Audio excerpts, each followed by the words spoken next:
Okay, I'm recording, Russ.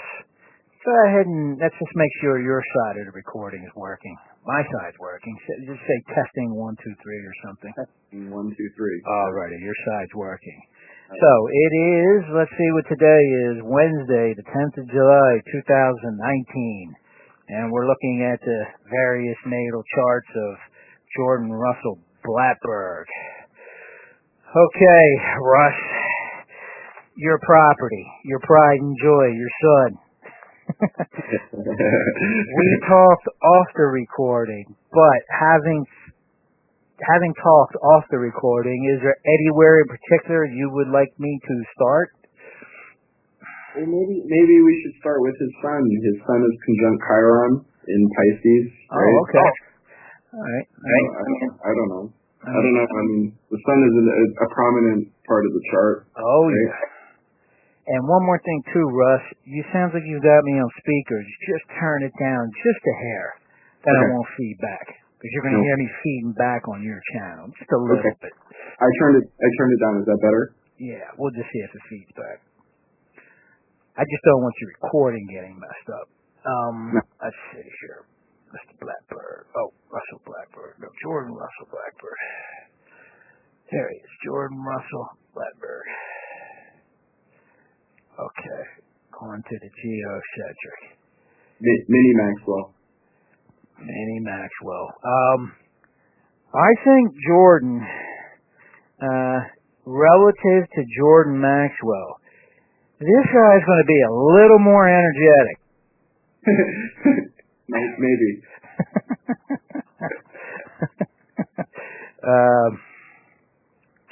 Now, this all being said, Russ, you can't ever really get somebody's life down, you know? So we're going to be painting with extremely broad brushstrokes. Once again, these astrological charts are like mathematical fractals. I mean, my God, we could spend an hour just talking about his sun square Mars. No problem. So, you know, this is just, even when we finish, this is just going to be the tip of the iceberg. But, like I said, you don't want to map a Texas to have a one-to-one correspondence to Texas. It's the fact the map leaves out a lot of detail that makes it useful. So we're kind of like looking into eternity here, and you don't want to do that with a microscope when you're looking into the vastness of the universe. So that's what we're doing here. Just remember, we're not going to cover everything today.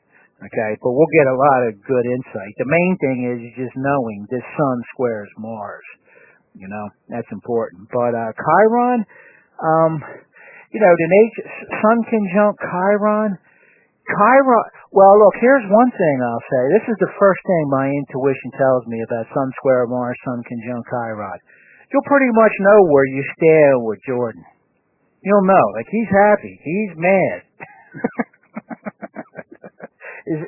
The reason I'm saying this is because, according to the Magi's, some of the symbolism of Chiron, it's where you're noteworthy, charismatic, and trustworthy. Yeah. Okay. He's very honest, Jordan. He's very direct and honest about how he feels. It's pretty funny, actually.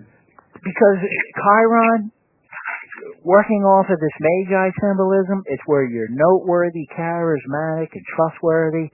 Well, you could see how would one combine sun square Mars with sun talking to Chiron? Oh, trustworthy. And then talking to Mars, direct. So you're going to know exactly how he feels. That you are going to be able to trust him. See? That's what I think when I see sun talking to Chiron. That's the first thing I think. You're going to know where you stand with this guy. So, another thing about Chiron, I believe the drummer from Motley Crue has his son talking to Chiron. Okay. And Chiron has a lot to do with women and marriage and childbirth. Well, one thing he said, okay, hold on 1 second here. If memory serves me correct, Tommy Lee is a guy, drummer from Motley Crue. He has his son talking to Chiron. And one thing he said, I have a personality that deals with women better than men. So I'm not saying that's going to be what it's going to be like for Jordan. But Chiron does have a connection to childbirth and marriage and things like that. So, that might be one thing that plays out with him. Okay. One thing that's interesting is Starbucks has Sun conjunct Chiron in its chart. I don't know. Yeah, well, noteworthy, charismatic, and trustworthy. Yep. A lot of people like their coffee. People like Starbucks. People love Starbucks. They got a woman on their symbol. Yeah, they do. See? So what this might mean, there's Sun talking to Mars, Sun talking to Chiron, but you have to see how it plays out. It could play out a lot of different ways. But, might make him a charismatic guy. He's strong, too. He's quite athletic, Jordan. Well, the symbol of the sun represents who you are. Now, what's interesting, though, his sun's in Pisces. It is. See? So, the energy of Pisces, that's a spiritual energy. That might mitigate, well, let's say, first thing about Mars. His Mars is in Sagittarius in the 10th house of public standing, honor, and career. Okay. So that might be a lot of drive in that direction, because Mars is the opposite of Venus. Venus means we, it means relationships. Mars means me. He has Mars in the 10th house of public standing, honor, and career. Okay. So he might be very focused in that area. He might be very driven in that area. And then with Sun talking to Chiron, that might help, because he might be, this guy's interesting. There's something about him, certain charisma, something I like. One reason I say that about Chiron, where I've observed it with Jordan Maxwell. He has his Mercury talking to Chiron. Okay. And Jordan Maxwell, I think the symbolism bears out what he's done with his life. Mercury's how he speaks, his mind, his ideas. And I think it's safe to say Jordan Maxwell is a noteworthy, trustworthy, charismatic speaker. Some people think he's full of crap, but they listen anyway. Yeah. That's it. So I think that's Mercury talking to Chiron, which has something to do with that Chiron, noteworthy, charismatic, and trustworthy. And where you're noteworthy, charismatic, and trustworthy, that's where one can generate a lot of goodwill. Well, and another thing in Jordan's chart is he has Mercury conjunct Venus, not far from his Sun and Chiron. Well, Mercury conjunct Venus, where that is, that's intelligence. Because Venus is a beneficial planet, so anything Venus talks to, it enhances. So Venus conjunct Mercury will enhance the power of his mind. But his Mercury is in Pisces. See, so he might not be just a straight-ahead linear thinker. The reason I say that is because Virgo's opposite Pisces. Remember, postulate a positive one, can postulate a negative one. So Mercury is exalted and dignified in Virgo. Virgo's very analytical and rational. Okay? So Pisces has to be the opposite of that. Pisces is everything about thought that's not constrained by the analytical and rational, which would be the creative and the intuitive. So, and Venus is exalted in Pisces. So his thinking might, like you said, creative, Mercury in Pisces. Musicians, they do very well with Mercury and Pisces. And he's got the exalted ruler of Pisces, Venus, conjunct that Mercury. So his thinking might not be strictly linear. Well, one thing about Jordan that I find impressive is he's already a musician. He, from a young age, he's played my tank drum, which is like a melodic drum. And recently we bought him a little piano. And he plays that. I don't know. He likes music. And he's starting to dance now. He's getting into music. Well, Pisces rules the feet. See, so anything with music, he thinks musically. See, in my opinion, that's to be encouraged. You don't want to make him do what he doesn't want to do. But if he enjoys it, with Mercury and Pisces conjunct Venus, and Venus enhances whatever it talks to, Mercury and Pisces, people who think musically, think poetically, think artistically. Yeah. See, so his Mercury's a little... Now, look, some people say since Mercury's exalted in Virgo, it's how to put it, it's kind of like in its downfall in Pisces, but it's not. It's just Mercury's can be very rational and very logical. Well, somebody with Mercury in Pisces, they're going to think a little bit beyond that. Think Pablo Picasso. The anatomical drawings of the human figure would be Mercury and Virgo. One-to-one correspondence to reality. Anatomical books. Pablo Picasso's portrayal of the human figures were anatomical monstrosities. But that's because he's in the realm of Pisces. He's not constrained by just the rational and the logical. He's moved beyond that. See? So that's kind of how Mercury in Pisces is functioning. You could look at it this way, one of the hemispheres of the brain is the very rational and logical, and they say the other one's the intuitive, the creative. Well, your son's loaded with that. Yeah.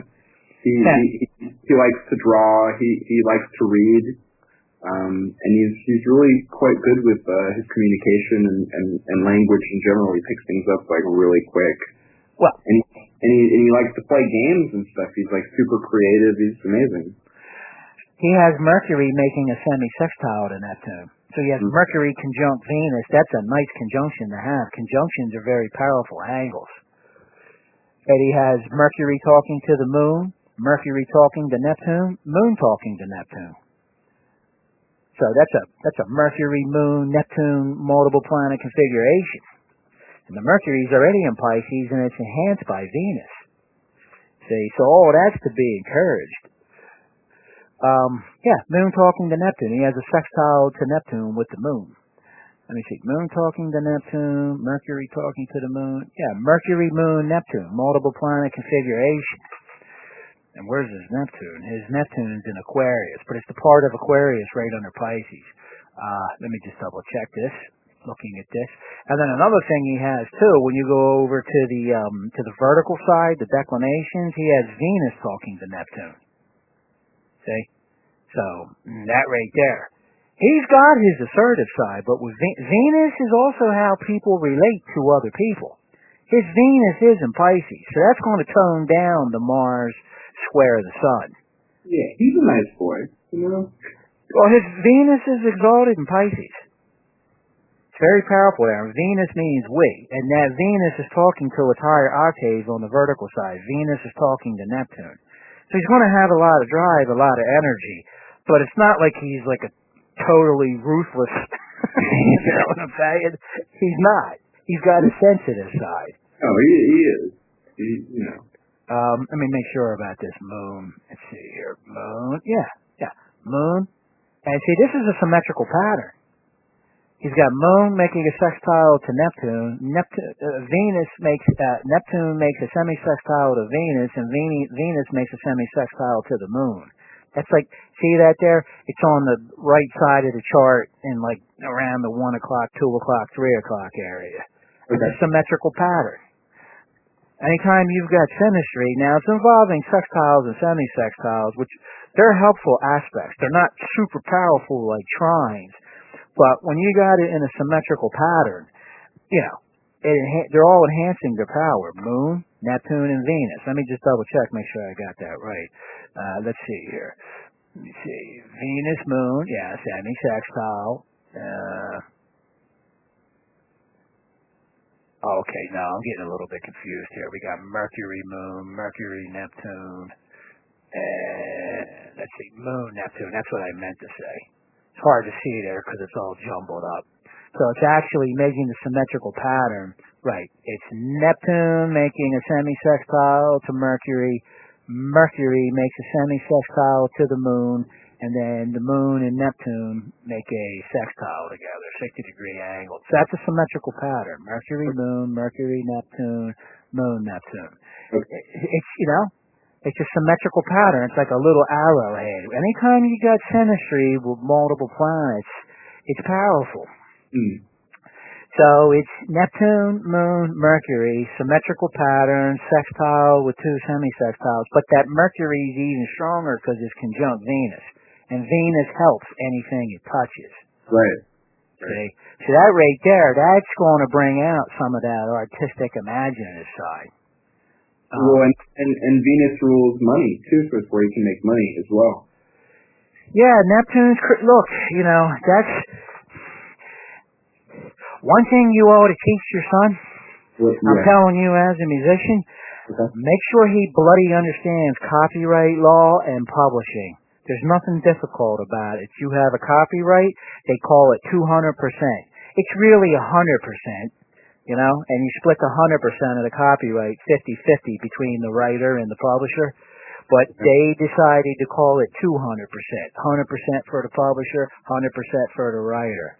And Frank Zappa, the musician, Steve Vai, his virtuoso guitarist, he said, "Hey, Frank, I need you to give me some advice about music." Steve Vai was talking about it on YouTube. He said, "I thought Frank was going to give me some profound statement about the, you know, the grandeur of music, some philosophical overview." He said, "All Frank told me was, keep your publishing. Go downtown, start up a little publishing company, just do a DBA, cost you $21 or something like that. Keep your publishing." Well, with all this creative ability of Jordan, you know, you want to make sure he understands, hey, there's some value to your creations. Yeah. Hey, Barry Gordy from Motown was worth like $350 million. And I think Marvin Gaye belonged to Motown, and somebody said something, "Hey, Marvin, what do you think about your mentor?" Because Marvin Gaye was the musician. He said, "He wasn't my mentor, he was my tour mentor." I don't think Marvin Gaye was worth $350 million. Obviously, somebody in Motown understood copyrights and publishing. See? So, yeah. Now, here's another thing. Uranus is in Pisces. Uranus means massive. Massive means massive because Uranus is the higher octave of Mercury, and Mercury means ideas. Well, Uranus is a more profound, sublime expression. Uranus is a more profound, sublime expression of Mercury. And you can reach masses of people with your ideas through broadcasting, internet. Yeah. Well, from that, since we're thinking symbolically here, you can just extract from Uranus just the sheer property of massiveness. We'll put Uranus in Pisces, massive amounts of Pisces. His basic energy is Pisces, the sun in Pisces. Okay? Now you got the planet Uranus there. That's massive amounts of Pisces. Yeah. Massive. See? So, I tell you what, I would venture to guess that Jordan loves Where the Wild Things Are. He loves that book. He does like that book. I was reading it to him the other day. Does he keep going back to it? He likes it. That and other stuff. He I don't know, he always gets into different stuff, but he does like that book. He likes he's a wild thing. Well, that's his son talking to Mars. You got to remember that Mars is in Sagittarius. Sagittarius is a fire energy. Fire energies are always opposite air energies. Air energies mean the mind. They mean intellect. They mean before you do something, you think about it. Yeah. Okay, well, fire has to be the opposite. I think I'll do it, then I'll think about what I did. One thing that's cool about the era that we live in today is with things like YouTube and Facebook and Instagram, it's easier to be in control of your own copyright and publishing in that way if you're creating your own content. Look, I didn't put this on a recording, but that's the whole basis of the music industry, and people get off the Greyhound bus in this particular town, Los Angeles. They don't understand that. Yeah. They don't understand what they're signing. That's true.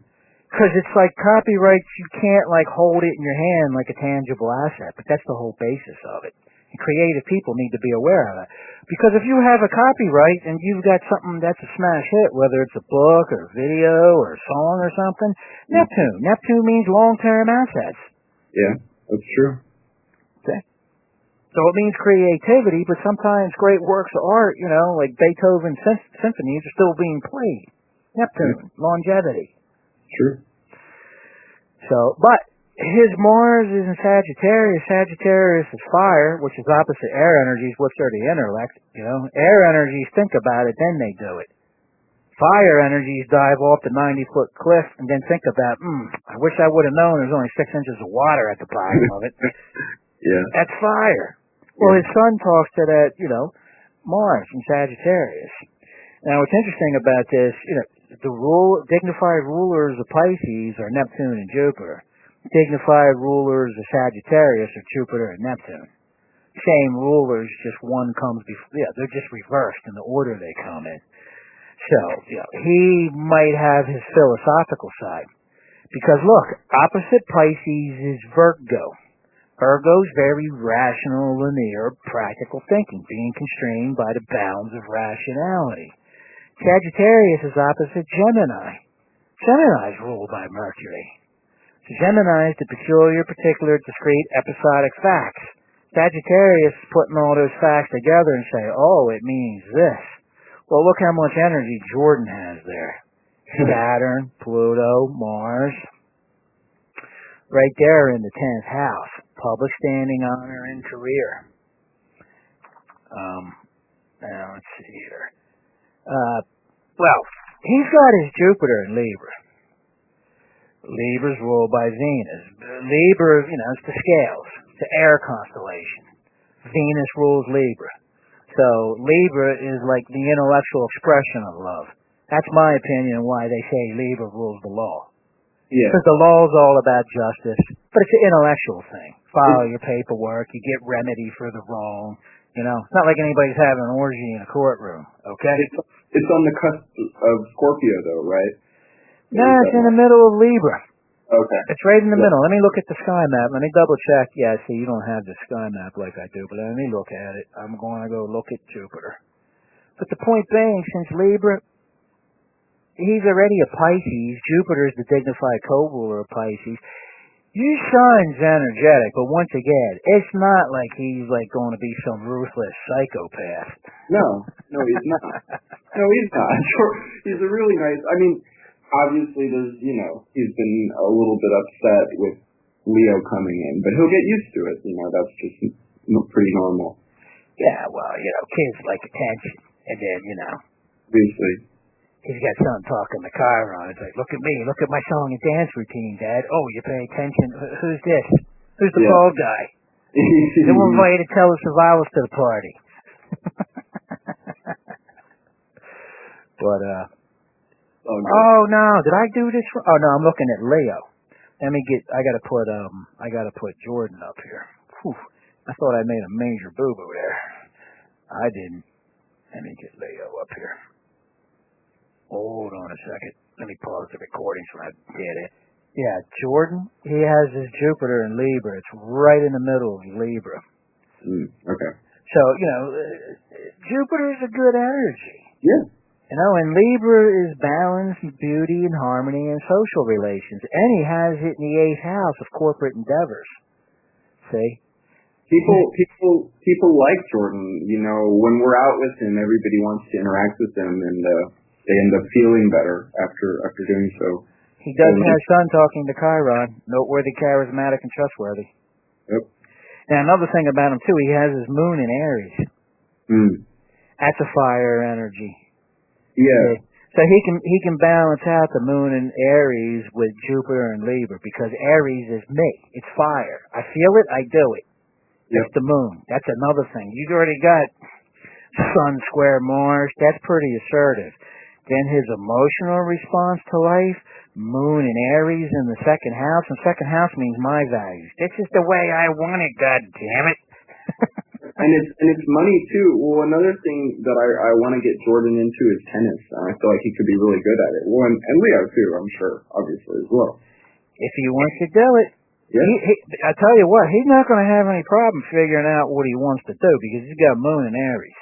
Yeah. It's like, I feel it, fire energy, I'm going to do it. 2nd house is one's values. But with Jupiter and Libra, that might be a nice balance. He might be able to be a team player too. Because Jupiter is very beneficial and it's in Libra. That's in the 8th house. 2nd house means, they say it's the house of your money, but it's also the house of your values. Why? Because people usually spend their money on what they value. They don't spend their money on things they don't care about. Of course. But the 8th house has to be the opposite of that. If the 2nd house is my values, then the 8th house has to be our values. Right. Which is not a bad place to be a Libra. Right. Particularly with Jupiter there. See? So, and that might have something to do with his career, because you could say that's the 8th house of corporate endeavors. Why? Because that's what a corporation is. We're pulling our resources together, and our values, and our vision. One thing that's going on with Jordan is that Stephanie is doing a blog with like Instagram and and Facebook, and she has a YouTube channel, and she's planning on making videos for it soon, and Jordan's doing very well through social media. Like a lot of companies are actually starting to send Stephanie stuff and work with her, like because they're happy about her posts, and a lot of them include Jordan. And what we could say is his dragon's tail is in Capricorn. Okay. I can't see the past lives clearly. I just make a dramatic story of, but from a dramatic story, you can get some truth. Mm-hmm. Like Huckleberry Finn. You can get some truth from that story. Even I don't think there was a Huckleberry Finn. So his dragon's tail is a Capricorn. Dignified ruler of Capricorn, Sagittarius, the exalted ruler of Capricorn's Mars. Look, that's right in his 10th house. So, he might be coming into this world like, I'm the head honcho. You guys don't know that yet? Of course it's all about me. What else would it be about? Yep. You want to go places, work with me, Mom and Dad. Trust me. Yeah. This dragon's tail in the 11th house. The two rulers are in the 10th house, public standing, honor, and career. You could just, speculate, but you could say in past lives, he might have been somebody important. Might be why he's kind of carrying the attitude he's carrying with him. Yeah.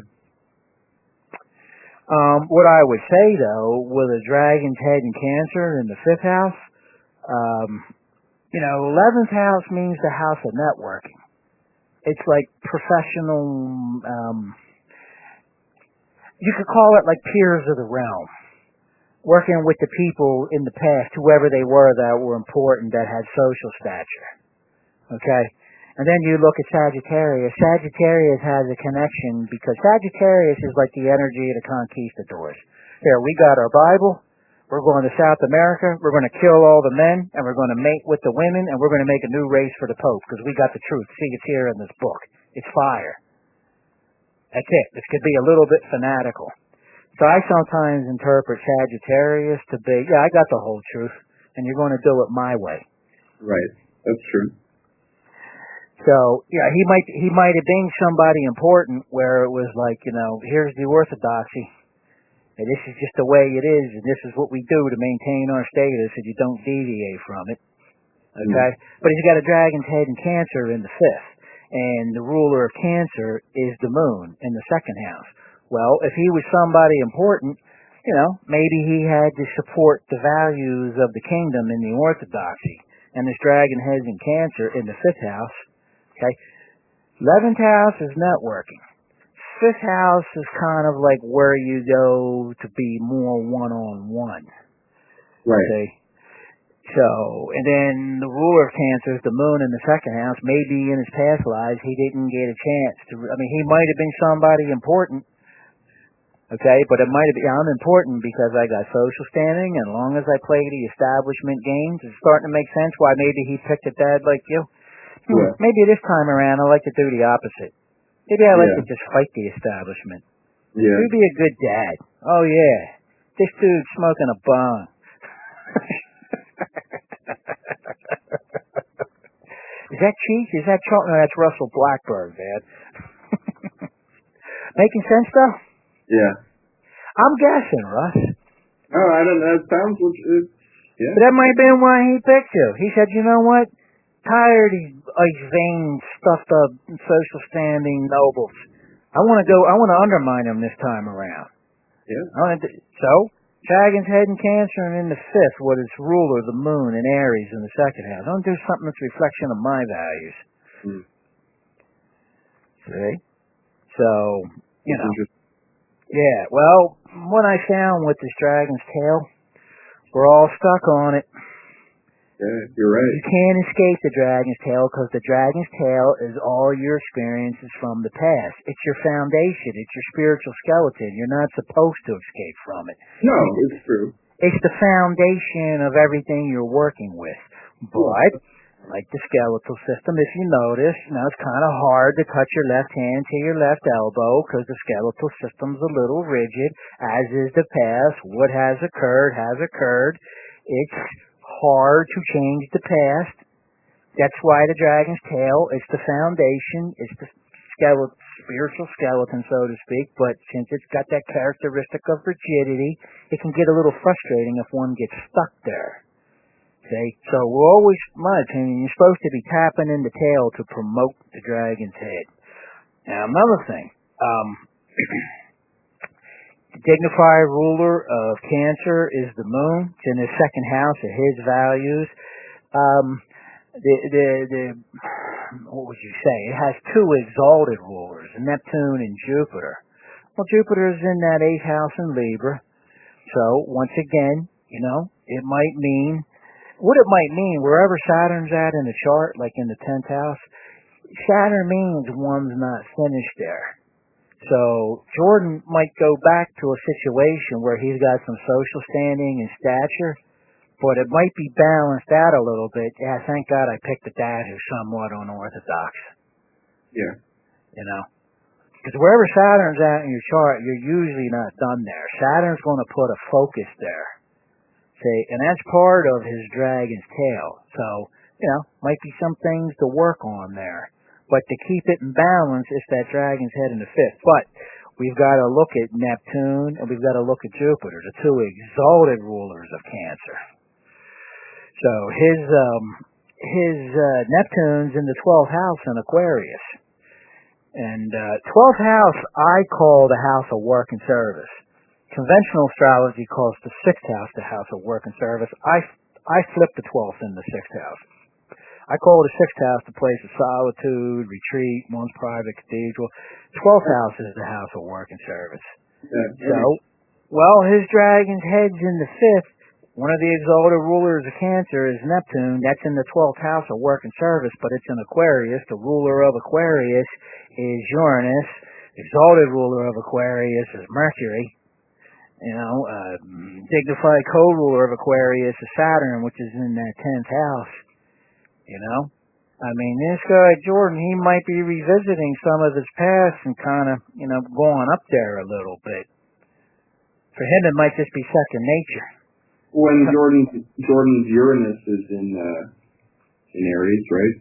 His Uranus is in Pisces. Oh, it's in Pisces. Yeah, when you're looking at the sky map, it's kind of close to Aries, but it's in Pisces. Maybe, yeah. Yeah, I've got this Janus program. It just lays out a nice sky map. Now, it's definitely in Pisces. Yeah. So. Yeah, I'm not looking at his chart right now. And then you go look at Cancer. Other dignified co-ruler is Jupiter in Libra. Libra means working with other people. He might be comfortable being part of a group, but we'll have to see how it plays out, Russ. He's a young guy. He's like, just a year and a couple months old. Yeah. But he might be very comfortable in the big leagues because he's got a dragon's tail pointing to all that. He just seems to really like to be center stage. It kind of looks like he was in his past life. Yeah. The only danger I could see, but it's sheer guesswork. You've got to observe and come to your own conclusions. But, like I said, this dragon's tail in Sagittarius, the rulers of the dragon's tail in Sagittarius, 10th house of public standing, honor, and career, dragon's tail in the 11th house. That might be like, okay, whatever it takes to get to the top, I'll compromise. See, but his dragon's head doesn't want him to do that. Yeah. And here's another thing, too, about the dragon's head in the 5th. Sometimes people with that kind of social standing and success in past lives, 5th house is also the house, I call it the house of one's personal projects. In some ways, it's the house of love and romance, but it also has to do with one's personal projects, things one pursues just because I like to do them. Right. Well, some of that might have got neglected in his past life. His love life might have got neglected. If he was some high muckety muck, And see, and Cancer is also ruled by the moon. It's the emotions. Right. But Capricorn's ruled by Saturn, which is very prim and proper. It's like the proper etiquette of the nobility. There's a certain way to behave and a certain way not to behave. That's true. Well, with a dragon's head in Cancer, Jordan in his past lives might not been able to explore, just kind of like operating on feelings and things like that, kind of doing it his way. Why? Because it just feels right. Yeah, that makes sense. He's only a year and like 3 months old, or 4 months or something like that, but you just have to see how this plays out. Yeah, no, for sure. But, and it's Jupiter's retrograde as well, right? Well, why those retrogrades are powerful, once again, it's when you take a day for a year. So, when you take a day for a year and you have like a planet that's not retrograde making an angle to a planet that's retrograde, that means over time, whatever angle they're making over the years, that angle's getting tighter and tighter and tighter. And the closer the angle gets to no degrees of separation, a perfect expression of whatever it is, like if it's a trine, exactly 120 degrees. If it's approaching a conjunction, exactly 0. The tighter it gets, the more powerful it gets. Right. That's why retrograde planets are... Conventional astrology sometimes gives them a negative connotation. They don't have that. Yeah. See? So let's see what angles is Jupiter's making. Okay. Let's see here. Jupiter. Well, Jupiter's making a sextile to Pluto. That's good. Which is in the 10th house. Well, that's good for his career, obviously. Pluto really elevates whatever it talks to. And Jupiter is like Venus. Anything Jupiter touches, it enhances. That's why they say Jupiter-Pluto is the super success aspect. Yeah. But they say that with enhancements, conjunctions, inconjunctions, 150 degrees, and trines. They say the sextile is helpful. It's not as powerful as the trine or the inconjunction or the conjunction. But his Pluto's not retrograde. His Jupiter's retrograde. So that means over the years, Jupiter and Pluto are getting closer and closer to expressing a perfect sextile. That's interesting. Yeah. See? So, not a bad thing to have. Let's see what else we got here. Well, here's another thing. That Mercury in Pisces, vertically, it's, once again, you can imagine this two-dimensional black and white chart. You can just imagine this as a three-dimensional sphere, and these planets are floating within that sphere. His Mercury and his Uranus is the higher octave of Mercury. It's a more profound, sublime expression of Mercury. Mercury rules the mind.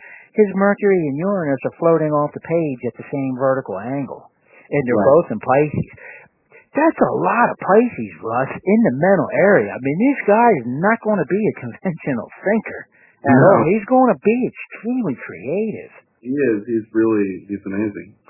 And let's see, Venus talks to Neptune. They're contra-parallel. Where's his Venus at? Yeah, his Venus. Okay. It's very creative. Jupiter talks to his North Node, which also means Jupiter talks to his South Node. So, Jupiter's always helpful. Yeah. So Jupiter's talking to a South Node. So it looks like he's carrying some good, so to speak, karma with him. Yeah. Yeah. He can tap into that tail.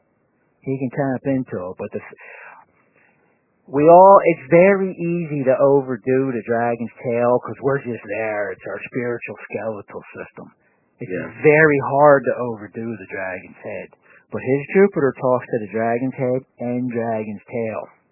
Yeah. Well, that's why it's good for him to have a little brother. Well, and it's a dragon's head in Cancer. Cancer has things to do with the family. But Cancer's also money. Yeah. See, but the thing is, with him, it looks like the way forward is for him, it's like he's kind of got to pursue his own vision. Yeah, you might not have been able to do that in past lives because there was a lot more orthodoxy. You might have had to kind of do what he was doing.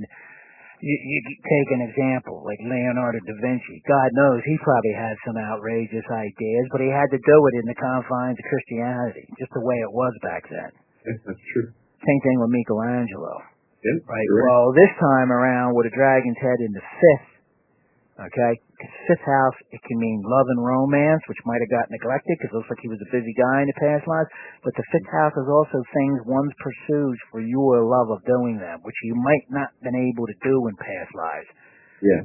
He might have had to pursue his vision within an orthodoxy. Now, he could probably just pursue his vision because he wants to. Yeah. Oh, yeah. See? And that might be his challenge in this life. Like, boy, if I just kiss the corporate ass and wear the brown lipstick, I can get real far with my creativity. But am I being true to myself? Yeah. It's all speculative, Russ. I'm not saying this is set in stone, but there's just certain things you can come up with looking at these symbols. No, you're right. You're right. But he's a super creative guy, man. He's got some off-the-wall ideas. Now, another thing, too, vertically, that Saturn and that Pluto are speaking together.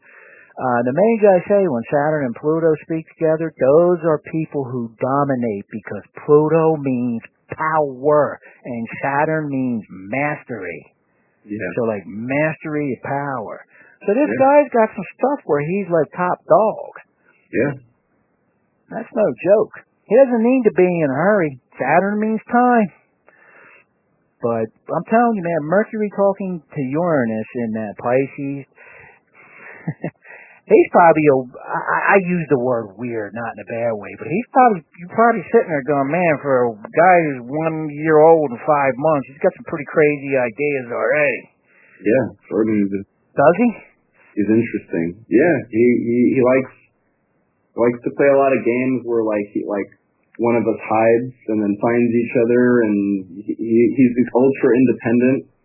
I don't know. Well, that's all the Aries and the Mars. Now, he's got Neptune talking to his north and south node. He could be good at magic, I think. He's probably like that. He has Neptune talking to his node. Neptune opposite Mercury. Neptune rules Pisces. Mercury rules Virgo. Virgo and Pisces are opposite. Virgo, Mercury, that's the rational and the logical. Yeah. Pisces is everything beyond that. Mercury in Virgo is everything you can explain with rational and constraining all your answers to the rational and logical. Neptune's everything beyond that, like music, art, spirituality. You could say magic. Well, Neptune talks to his north node, talks to his south node. Neptune's a big part of who he is. See, and it's Neptune's in his 12th house of work and service in Aquarius. Aquarius means reaching the masses. Why? Because Aquarius is opposite Leo. Leo's a fire energy. Leo's the energy of warmth and affection. It means pat on the head, kiss on the cheek, slap on the ass, and a big bear hug. So how many people can you reach that way before your flesh falls off? Well, Aquarius is your ideas. You can reach millions of people with your ideas. Well, he's got that Neptune in Aquarius in the 12th house of work and service, and is talking to his north and his south node. So he's always been working with Neptune. John Lennon is a good example of that. You're right. Well, I think John Lennon had Uranus, an angle between Uranus and Neptune, which means just massive amounts of creativity. Yeah. Yeah. But, okay. Let's see here. Now, he's got his moon square both his north and south node. When you see something squaring the north and south node, that basically means that whenever a planet talks to squares or talks to the south node, person's still going to be operating in that realm. And his moon's there. So, his moon's talking to that north and south node. So here's another thing you could say, too, on an esoteric level, with Neptune talking to that south node. Cancer rules birth, because it's ruled by the moon. Moon cycle's 29 days, same thing with a woman's menstrual cycle, and women have something to do with birth and life. Capricorn's the opposite of that. Capricorn's death. So, you could say this guy has, maybe like a spiritual perspective on things, too. Because you got Neptune talking to his south node. And Neptune is the mystical, spiritual, everything that has to do with realms of knowledge that cannot be just simply constrained to the practical and the rational. So, but, alright, let's take a look at, boy, Mercury talking to Uranus, too. Usually people who have that are pretty fast thinkers, too. That's what I say. Like, he could be good at magic because he's kind of got the sleight of hand thing going on. He's like a little trickster, but in a not in like a bad way. Just in like he's so smart, and he likes game playing and like role playing and this whole idea. He's very quick, very quick. His Mercury is enhanced by Venus conjuncting it, and then he has Mercury talking to its higher octave, Mercury talking to Uranus. That's, they're just thinking, their thinking's not within the consensus reality. Yeah, well, he could be pretty much amazing in any artistic endeavor, whether it was music, art, acting. Oh, let's go over to the heliocentric. Really? He has the helio-latitudes, the vertical side of the helio angles. He has Jupiter contra parallel Neptune. Usually people who have Jupiter talking to Neptune, super creative. Yeah. Because Jupiter enhances and helps, is beneficial, whatever it talks with. Jupiter talking to Neptune, then he has Jupiter talking to Saturn. Now, what that usually means, Jupiter talking to Saturn, as the Magi says, that has the symbol of unlimited. I look at it as that's people who've not come here to climb a molehill. Yeah. They've come here to do something big. Yeah, that makes sense. That's how I interpret, because Saturn means mastery.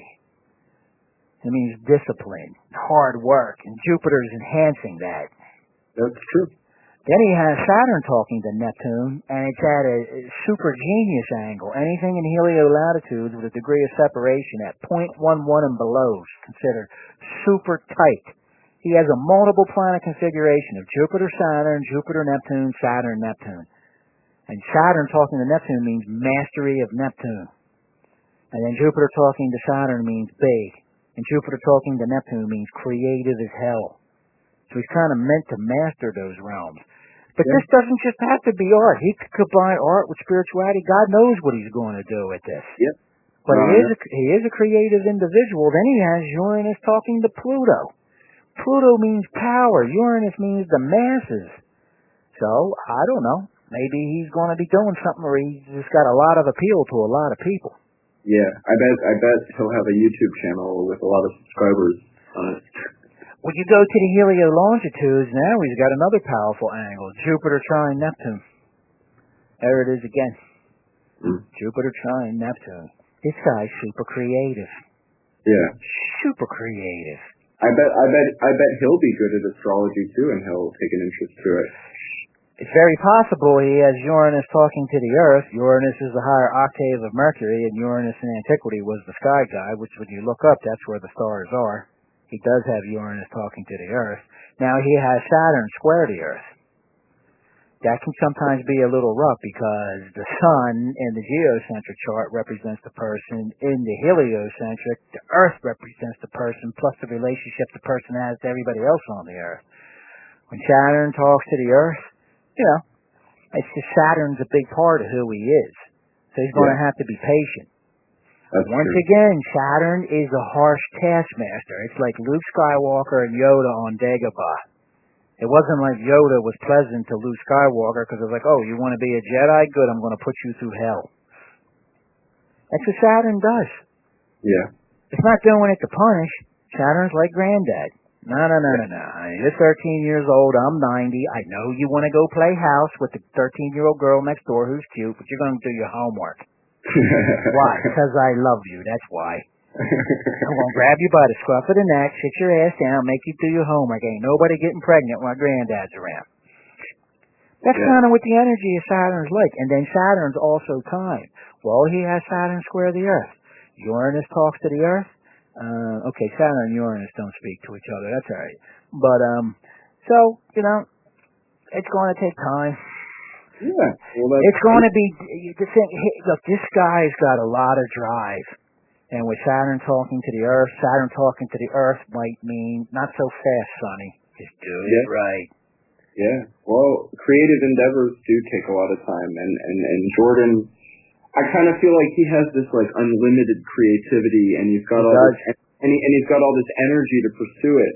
He does. And I just kind of feel like that anything he's successful in, he's not going to be just satisfied with that. He's going to want to move on and keep doing more and more and more.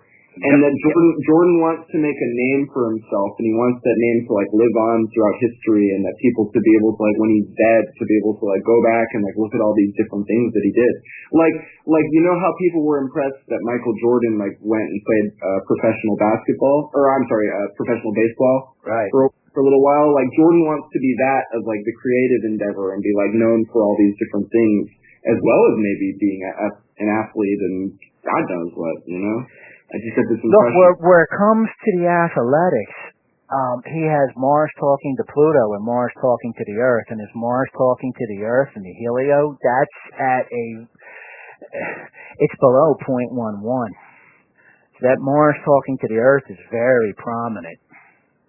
Mars is energy. Then he's got Mars talking to Pluto. Pluto's the higher octave of Mars. Mars is assertion. Pluto's assertion, like just indomitable will. Yeah. Oh no, I know.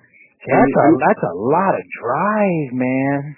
I'm gonna get him into tennis from a young age, and I mean, look at Venus and Serena Williams. You know, I think if you learn something as a child and you pick it up, then it's a lot easier rather than when you're older. And you know, he could be very. Knowing him, he might play tennis, and if he wants to drop out because he gets bored of it. He'll channel his energy somewhere else. Of course, there's no pressure, you know, and it could be I would encourage him to do any sports or anything that he wants, you know, and I want him obviously to like snowboard and wakeboard and do all this kind of stuff, and it's not like it just has to be for a career.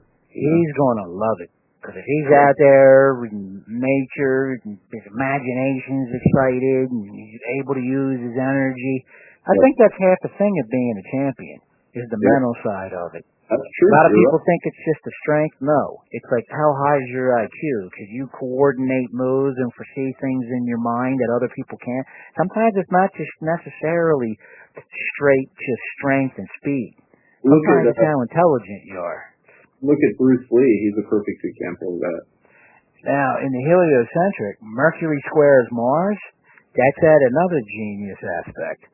Anything in the longitudes, geocentric and heliocentric, below 0.55, at 0.55 and below, his Mercury square Mars is 0.24. That Mercury makes an enhancement aspect to Pluto, and then Pluto and Mars talk together. They make a sextile. That's Mercury Mars, Mercury Pluto, Mars Pluto. That's a lot of energy directed into the mind too. This is a smart little guy. Yeah, he's brilliant. He's already got Mercury talking to its higher octave, Uranus. Okay? He's got Mercury conjunct Venus, and here he's got Mercury, Mars, Mercury, Pluto, Mars, Pluto. 3-planet, multiple planet configuration. It's a lot of Mercury. So, then there's Jupiter trine Neptune, Saturn square the Earth, Uranus talking to the Earth. You know, Uranus talking to the Earth, what that could mean. The Earth is also, when all our life energy is coming from the Sun. So when you look at the Earth from the vantage point of the Sun, where our primordial energy is coming from, the Earth is where all the other people are. So right. The Earth it symbolizes the person, but it also symbolizes how the rest of the world sees that person. Of course. Well, he's got Earth talking to Saturn, but he also has Earth talking to Uranus. Uranus talking to Chiron, and Earth talking to Chiron. So this guy might have something to say to masses of people. That's true. I believe that. The potential's there. Look, other people were born on this day with these stars. Different set of parents. They're going to play out the song a little bit different in their arrangement. There's a lot of people born on that day that way. The more the population grows, there's only 365 days in a year. You know? None of this has to happen, but it could happen. The potential's there. It kind of gives you like a framework of like where he's supposed to be moving is like high energy, super creative. This is not somebody who's going to be conventional. Yeah. Another thing I feel about Jordan is that he's gonna, with all this Piscean energy, because Pisces is it's like the world kind of.